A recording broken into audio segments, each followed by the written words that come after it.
It's time to take a look at what's happening around Wyoming for Monday, January 27th. I'm Wendy Corr, bringing you headlines from the Cowboy State Daily newsroom, brought to you by Visit Casper. Visit Casper invites you to come enjoy the Casper International Film Festival, January 31st through February 2nd. A broad range of films from local and international filmmakers will be shown. Learn more and get your tickets at visitcasper.com. With President Donald Trump back in office and his pick for Interior Secretary openly favoring removing grizzly bears from the endangered list, supporters of delisting the apex predator in Wyoming are optimistic it will finally happen. Outdoors reporter Mark Hines spoke with Wyoming Representative Harriet Hageman, who told him that the U.S. Fish and Wildlife Service's decision on January 8th to reject Wyoming and Montana's petitions to delist grizzlies was a violation of the Endangered Species Act. I talked personally to Congresswoman Hageman. She said, yes, I want to continue pushing for this. Senator Barrasso says, yes, I want to keep pushing for it. So there are people in Wyoming that want to keep pushing for delisting. And at least from what we can tell so far, this incoming administration and the new Secretary of Interior might tip things back in favor. So the grizzly delisting seesaw has gone from one direction to the other. We'll see if it goes back again. The never-ending saga. The Wyoming Game and Fish Department does have plans in place for a grizzly hunting season should the bears be delisted. Chris McDonald isn't a guy who loves attention. As a commander for the Wyoming Division of Criminal Investigation and a former undercover narcotics investigator, he's used to operating behind the scenes.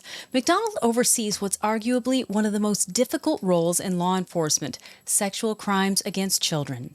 Cowboy State Daily's Jen Coker spoke to McDonald about his work. He described it as the most righteous mission ever because every day, despite how hard it is, he said when there's a child connected to the crime, it just motivates you to keep doing the hard work. He wants to operate behind the scenes, but he got outed by DCI Director Ronnie Jones, who wanted to publicize the fact that Chris just returned from the FBI National Academy. Only 1% of senior law enforcement has the opportunity to attend, and that's from not just the U.S., but from, I think, 147 countries throughout the world. Lucky for Wyoming, he comes back with a wealth of knowledge. McDonald says he and his team have saved hundreds of young victims from being exploited, including about 20 children last year alone. He said his coworkers are some of the most talented people in law enforcement who show up every day to do the hard job of investigating these horrific crimes.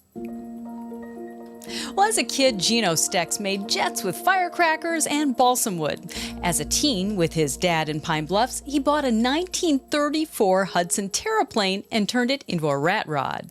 As an adult, the Cheyenne resident told Cowboy State Daily's Dale Killingbeck that he's graduated to be a full-blown redneck engineer, making potato cannons, a meat smoker, and now his own moonshine with a tiny hobby still. He had watched his favorite show on TV, The Moonshiners, and had got inspired by them over the Christmas holiday, got himself a little still, and now he's in the process of trying to make some moonshine. But this man is an inventor. He's made a smoker out of a beer keg and a wood stove. When he was a kid with his dad, he made his own rat rod out of a Hudson, and now he's got his own rat rod out of a Ford Model A. So he's a real interesting Wyoming character. Stex said the moonshine still was kind of a Christmas present to himself. He said his son got a beer-making kit for Christmas for his wife, so now the projects for the new year will center around perfecting their crafts. Well, the Oscars of the food world and one of the highest honors a chef or restaurant can ever earn is a James Beard Award. After just 4 months in operation, Le Rêve Restaurant and Raw Bar in Sheridan has made the exclusive list of James Beard Award semifinalists for the best new restaurant in the nation.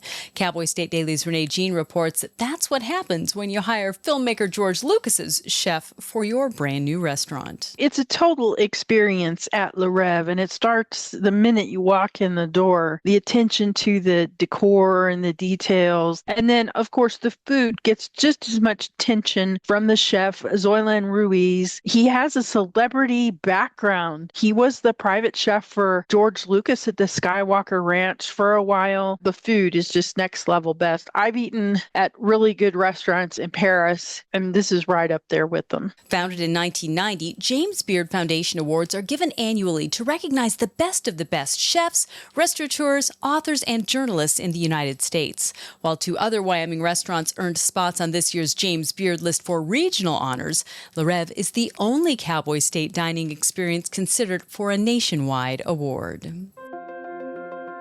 And now let's take a look at today's weather with Cowboy State Daily meteorologist Don Day. We're actually going to have a fairly quiet week of weather across the Cowboy State after some more winter weather over the weekend, especially in southern Wyoming, with more cold and some more snow along the Interstate 80 corridor.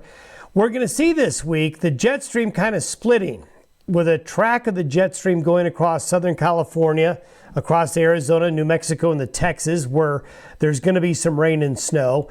And the polar jet stream is going for a while to hang up in Western Canada. So this is good news, because what will happen is the state will be in between the jet stream patterns.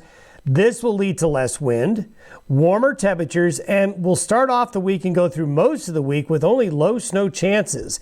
Now, by the weekend and beyond, we get right back into the throes of winter again, but we have several days ahead where fairly quiet weather will be found state and region-wide. You can get Don's full forecast on the Cowboy State Daily website. I'll be back in just 20 seconds with more news. When we say community is the heart of Hilltop, we're talking about a team of bankers committed to improving the place we call home. A team that shows up every day to help businesses thrive and gives back to our neighbors through time, attention, and service. We're inspired by the way our bankers give back, because that's one of the many qualities that makes us truly a community bank. Hilltop Bank, member FDIC, equal housing lender.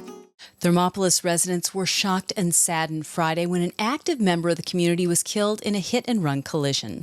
The woman was Bernie Blacketer, who was on her way to open the St. Francis Catholic Church, as she did every morning. Blacketer's tragic death hit close to home for Cowboy State Daily Features reporter Jackie Dorothy, who considered Blacketer a close friend. Jackie and Crime and Courts reporter Claire McFarland reached out to Thermopolis residents who felt the blow of the woman's passing. As Jackie and I were trying to get information about the crash, what we were finding was that anyone in a position to know about the crash had wonderful things to say about Blacketer, that she was just a pillar of the community, that she was there for her church, that she was a mother to several people. And the mayor, who was very emotional during our interview, said that Bernie would be preaching forgiveness in this situation. The only information that's been officially released as of this weekend is that the driver did not stop to render aid. However, the driver and vehicle were located by law enforcement within hours of the crash. Well, President Donald Trump has tasked Elon Musk and his new Department of Government Efficiency to ferret out wasteful bureaucratic spending. It seems one of the department's first targets is the lowly penny. Not only are they not used much anymore, they also cost more than 3 cents each to make, costing the U.S. Mint to lose $179 million making pennies in 2023 alone. But Cowboy State Daily's Dale Killingbeck reports that Wyomingites aren't so quick to give up their coins. The business people are saying that it's not a big deal because a lot of people use cards for their money now, but the big deal comes when they have to pay taxes, when there's sales tax on a product. So how is that going to work? And will it affect their accounting, especially at the year end? And as far as collectors, those wheat pennies would not be available anymore. Getting rid of the penny would mean changes for banks as well as other businesses, because there are still many transactions that involve the coin. Fans of the Netflix Blockbuster American Primeval have been calling up Fort Bridger in southwest Wyoming looking for the hangman's spot. But there is no hangman's spot at the real Fort Bridger between Evanston and Rock Springs. There never was.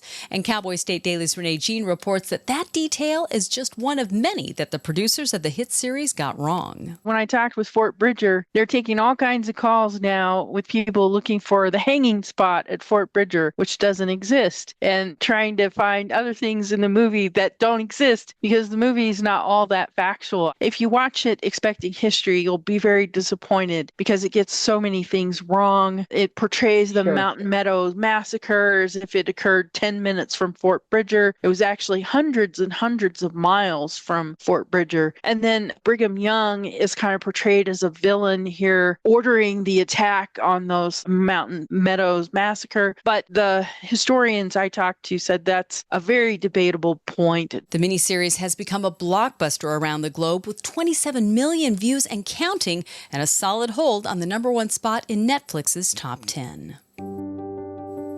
And a nearly 100-year-old airmail station near Medicine Bow was once part of a critical network moving the mail across America.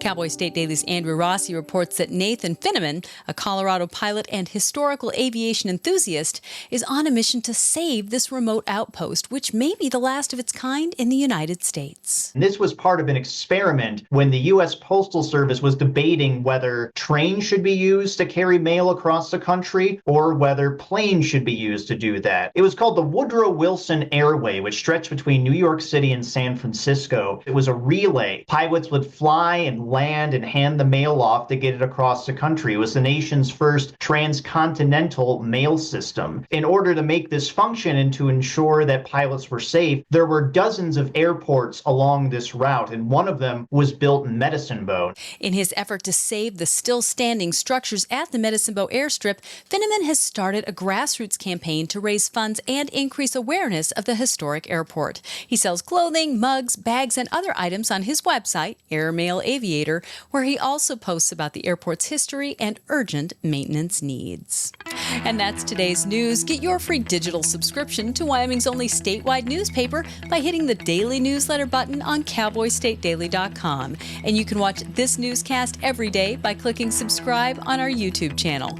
And don't forget to drop in on the Cowboy State Daily Morning Show with Jake Nichols, Monday through Friday from 6 to 10 a.m. Thanks for tuning in. I'm Wendy Corr for Cowboy State Daily.